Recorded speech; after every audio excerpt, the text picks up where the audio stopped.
આજે આપણે બનાવીશું જામફળ અથવા તો જમરૂખમાંથી બનતું એકદમ ટેસ્ટી અને ઠંડુ જ્યુસ, અને એવું હેલ્ધી જ્યુસ જે નાના મોટા સૌ કોઈ ગમે ત્યારે બનાવીને પી શકે છે. હેલો ફ્રેન્ડ્સ, જય માતાજી, જય શ્રી કૃષ્ણ. સ્વાગત છે આપ સૌનું મારી ચેનલમાં.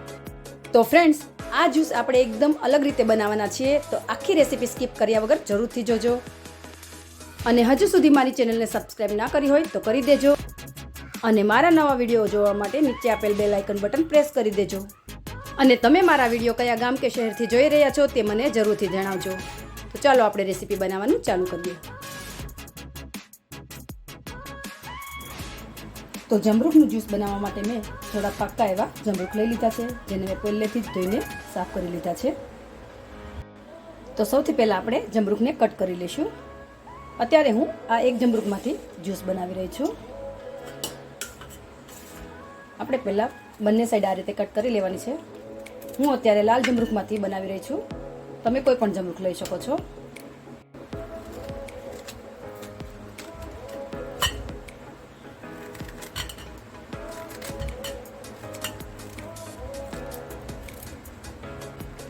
ફ્રેન્ડ્સ, જો તમે આ રીતે જ્યુસ બનાવીને રેડી કરશો ને તો બજાર કરતાં ખૂબ જ ઓછી કિંમતમાં અને ખૂબ જ ચોખ્ખું બનીને રેડી થાય છે. અને ઘરમાં જે કોઈ જમરૂખ નથી ખાઈ શકતા તે આ જ્યુસ બનાવીને આરામથી પી શકે છે.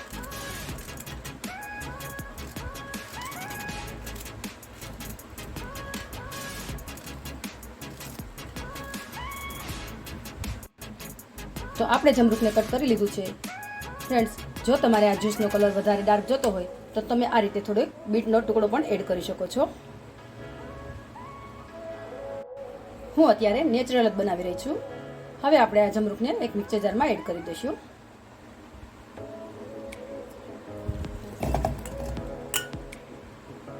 હવે તેમાં એક મોટી ચમચી જેટલી ખાંડ એડ કરીશું.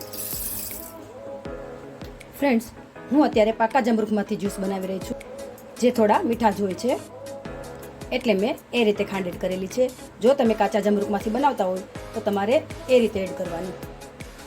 હવે તેમાં એક અડધી ચમચી જેટલો સંચળ પાવડર એડ કરીશું, જે ફ્રેન્ડ્સ તમે બિલકુલ સ્કીપ નહીં કરતા. આનાથી જ આપણા જ્યુસનો ટેસ્ટ એકદમ મસ્ત આવે છે. અને 1/4 ટીસ્પૂન જેટલું મીઠું એડ કરીશું,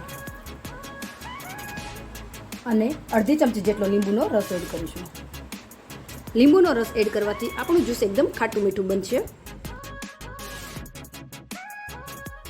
હવે તેમાં 2 થી 3 ક્યુબ બરફની એડ કરી દઈશું,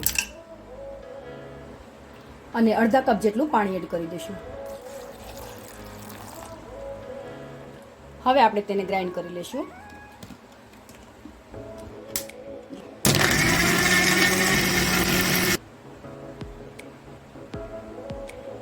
તો આપણું જ્યુસ બનીને રેડી થઈ ગયું છે. આપણે તેને ચેક કરી લઈએ.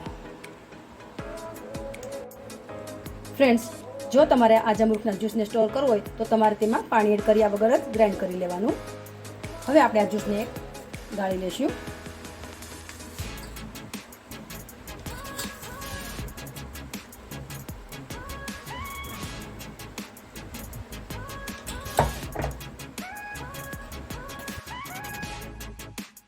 ફ્રેન્ડ્સ, શું તમે જાણો છો કે જમરૂખ ખાવાથી આપણા શરીરમાં થતી ઘણી બધી બીમારીઓમાં રાહત થાય છે? અને ફ્રેન્ડ્સ, અત્યારે તો જમરૂખની સિઝન ચાલી રહી છે, એટલે સિઝનમાં તો ફ્રૂટ સસ્તા જ હોય છે અને આસાનીથી મળી પણ જાય છે. તો જમરૂખ તો જરૂરથી ખાવા જ જોઈએ.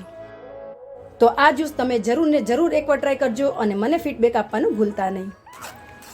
તો જ્યુસ ગળાઈને રેડી થઈ ગયું છે. તમે જોઈ શકો છો ફ્રેન્ડ કે તેના બી પણ બધા અલગ પડી ગયા છે. હવે આપણે આ જ્યુસને સર્વિંગ ગ્લાસમાં લઈ લઈશું.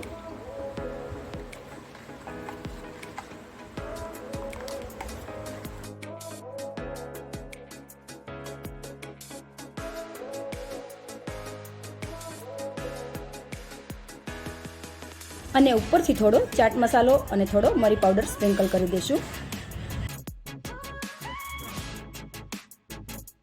અને ફુદીનાના પાનથી ગાર્નિશ કરી દઈશું.